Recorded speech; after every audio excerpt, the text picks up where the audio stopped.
শুভ সন্ধ্যা বন্ধুরা, সকলকে অদ্রিজাস কিচেনে স্বাগতম। সামনেই পৌষ সংক্রান্তি, আর পৌষ সংক্রান্তি মানেই বাঙালির ঘরে ঘরে পিঠেপুলি উৎসব। তাই আজ আপনাদের সাথে শেয়ার করব সবচেয়ে সহজে সেরা স্বাদে চুষি পিঠে রেসিপি। সাথে থাকবে কিছু টিপস অ্যান্ড ট্রিক্স। যারা পিঠে বানাতে ভয় পান তারাও কিন্তু প্রথমবারেই দারুণ সুন্দর চুষি পিঠা তৈরি করতে পারবেন আমার এই রেসিপিটি ফলো করে। একদম খুব সহজভাবে কীভাবে চুষি পিঠা বানানো যায় আমি কিন্তু আজকে সেটাই আপনাদের সাথে শেয়ার করেছি। তো আমি শুরুতে চালের গুঁড়ো করে নিয়েছি। এটা কিন্তু আমি শিলনোড়ায় বেটে নিয়েছি, আপনারা চাইলে ব্লেন্ডারে ব্লেন্ড করে নিতে পারেন। তো এবার আমি চুলোতে অন করে আমি একটি প্যান বসিয়ে দিয়ে এর মধ্যে আমি দিয়ে দিয়েছি 2 কাপ পরিমাণে জল। তো এর মধ্যে দিয়ে দিলাম আমি সামান্য পরিমাণে লবণ। তো লবণটা যখনই টকবগিয়ে জলটা ফুটে আসবে তখন এর মধ্যে আমি দিয়ে দেব আমার আগে থেকে চালের গুঁড়ো করে রাখা গুঁড়োটা। তো এটা দিয়ে আমি ভালোভাবে নেড়ে চেড়ে এটাকে আমি কিছুটা সময় সিদ্ধ করে নেব, যাতে খুব ভালোভাবে সিদ্ধ হয়ে যায়।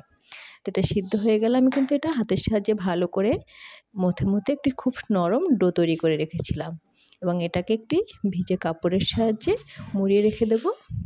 তো আমি এটা আপনাদের সাথে একটু শেয়ার করতে পারিনি, এই জন্য আন্তরিকভাবে দুঃখিত।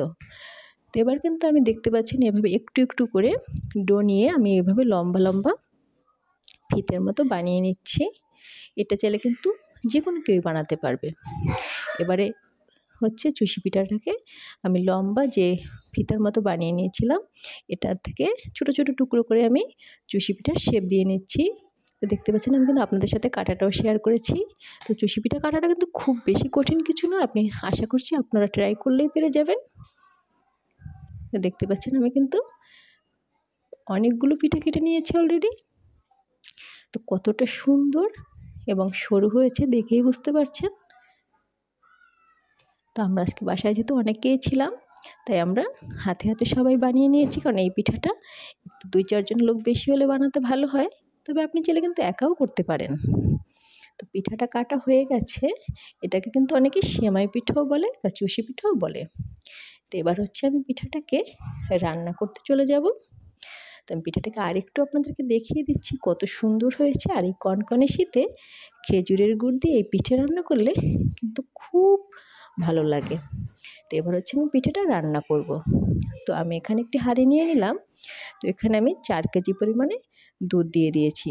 তো এই পিঠাতে হচ্ছে দুধের পরিমাণটা যত বেশি দিবেন আপনি কিন্তু পিঠাটা খেতে তত বেশি ভালো লাগবে। তবে বেশি দুধ হলে দুধটা কিন্তু একটু জাল করে ঘন করে নেবেন।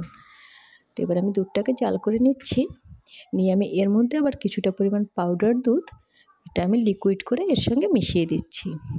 পাউডার দুধটা দিলে কিন্তু এটা খেতে আরও বেশি ভালো লাগে, তাই আমি পাউডার দুধটাও অ্যাড করেছি।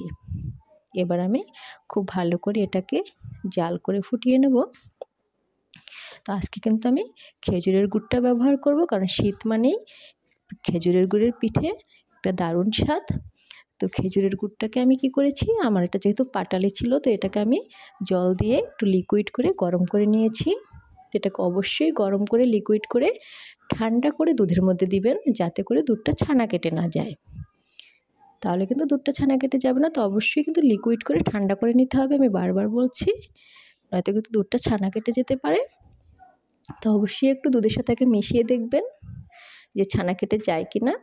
তো আমি সম্পূর্ণটা খেজুরের গুড় ব্যবহার করছি না, আমি অর্ধেকটা গুড় দিয়েছি এবং আমি বাকি অর্ধেকটা পরিমাণ মতো চিনি দিয়ে দিচ্ছি।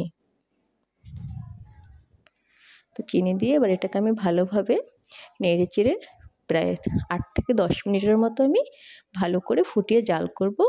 এবং এখানে আমি দিয়ে দিলাম সামান্য পরিমাণ লবণ। তো যারা দুধের আইটেমে লবণ পছন্দ করেন না তারা কিন্তু লবণটা স্কিপ করে যাবেন। তো দেখতে পাচ্ছেন দুধটা কিন্তু আগের থেকে ঘন হয়ে এসছে এবং টকবগিয়ে ফুটতে শুরু করেছে। তো আমি কিছুটা পরিমাণ চুষি পিঠে এখানে দিয়ে একটু দেখিয়ে দেব যে আমার এখন চুষি পিঠাটা দেওয়ার সময় এসছে কিনা। যখনই চুষি পিঠাটা দিলে ভেসে উঠবে তখন বুঝতে পারবেন যে এখন পিঠাটা দিলে একদম পারফেক্টভাবে হয়ে যাবে। তো এবার আমি এবার আস্তে আস্তে আমি অল্প অল্প করে পিঠে দেবো এবং নেড়ে চেড়ে আমি এটাকে রান্না করে নেব। এটা কিন্তু খুব বেশিক্ষণ রান্না করার প্রয়োজন নেই। দেখতে পাচ্ছেন আমি কিন্তু 2-3 মিনিট নেড়ে চেড়ে একটু লিকুইড অবস্থায় কিন্তু নামাতে হবে, কারণ এটা ঠান্ডা হলে কিন্তু অনেকটা ঘন হয়ে যাবে। এবার আমি এটা বাটিতে নামিয়ে নিলাম। দেখতে পাচ্ছেন কত সহজে তৈরি হয়ে গেল দারুণ স্বাদের চুষি পিঠা। তো এই শীতে কে কে চুষি পিঠা তৈরি করেছেন বাসায় কমেন্ট করে জানাবেন। আর আমার ভিডিওটি যদি ভালো লাগে অবশ্যই লাইক, কমেন্ট এবং শেয়ার করবেন, এবং নতুন নতুন ভিডিও পেতে আমার চ্যানেলের সাথেই থাকবেন। সবাই ভালো থাকবেন। শুভ সন্ধ্যা।